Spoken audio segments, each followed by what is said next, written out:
Sebelum itu, perkenalkan saya Syifa Zahra selaku moderator. Langsung saja kita masuk kepada pembahasan. Saya persilakan kepada saudari Shirley untuk memaparkan materi terlebih dahulu. Dengan hormat, saya persilakan. Baik, terima kasih atas kesempatan yang diberikan oleh moderator. Yang pertama yaitu tujuan literatur. Definisi dan prinsip dasar pemasaran syariah. Pemasaran syariah adalah pendekatan pemasaran yang berlandaskan pada prinsip-prinsip syariat Islam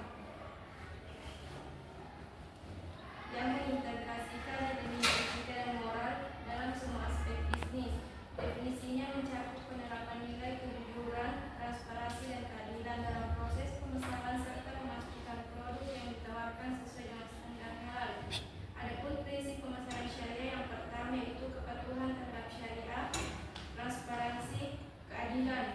Yang kedua, konsep produk halal dan dalam pemasaran syariah. Produk halal adalah produk yang memenuhi persyaratan syariat Islam, baik dari aspek bahan, proses produksi hingga distribusinya.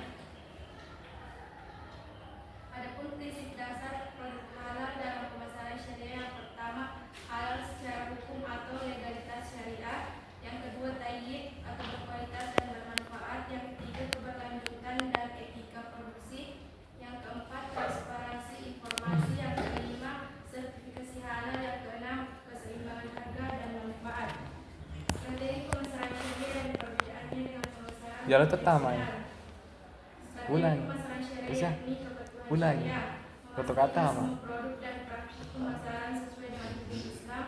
Transparansi menekankan keterbukaan dan kejujuran dalam komunikasi dengan konsumen. Keadilan sosial mengutamakan kesejahteraan sosial dan keberlanjutan dalam bisnis. Etika menghindari unsur riba, penipuan dan praktik tidak etis. Strategi pemasaran konvensional fokus pada keuntungan, utamanya berorientasi pada profit tanpa mempertimbangkan nilai moral. Kompetisi agresif sering menggunakan taktik promosi yang mungkin menyesatkan untuk menarik konsumen. Kurangnya keterikatan etika, tidak selalu memperhatikan dampak sosial dari praktik bisnis. Dengan demikian, pemasaran syariah menawarkan pendekatan yang lebih holistik dan etis dibandingkan dengan pemasaran konvensional yang dapat meningkatkan kepercayaan dan loyalitas konsumen muslim di pasar global. Mungkin itulah pemaparan materi dari kelompok kami. Selanjutnya saya kembalikan kepada moderator. Baik, pembahasan selanjutnya saya serahkan kepada saudari Sigma. Dengan ini saya persilakan. Baik, saya memaparkan materi tentang metodologi penelitian. Yang pertama, desain penelitian. Desain penelitian terkait strategi pemasaran syariah di pasar global dapat dilakukan dengan langkah berikut. Yang pertama, tujuan penelitian. Yang kedua, metode wawancara. Yang ketiga, sampel responder. Yang keempat, pengumpulan data. Yang kelima, kesimpulan dan rekomendasi. Yang kedua, teknik pengumpulan data. Teknik pengumpulan data dalam penelitian ini diperoleh melalui studi literatur dan wawancara dengan melakukan pemasaran di pasar global. Pada kesempatan kali ini kami telah melakukan penelitian wawancara dengan salah satu pedagang yang memasarkan produknya di pasar global, yakni di aplikasi belanja online Shopee. Atas nama Ibu Rita, umur 34 tahun, namanya berdagang 11 bulan. Yang ketiga itu teknis analisis data.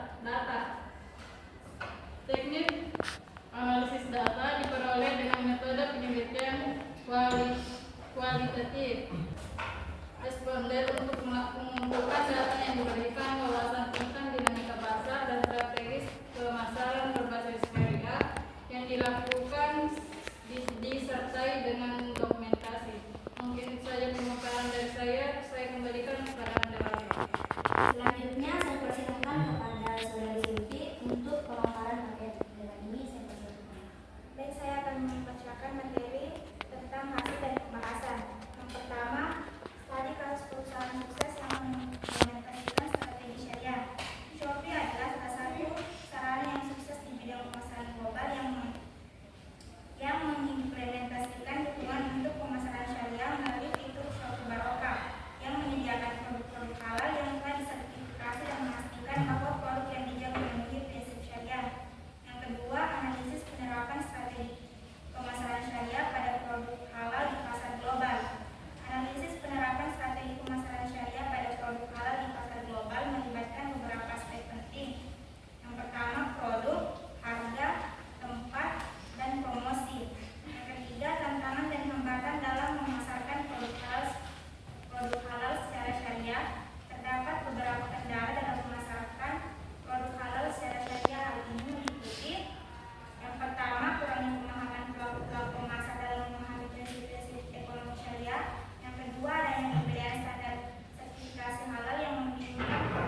menjawab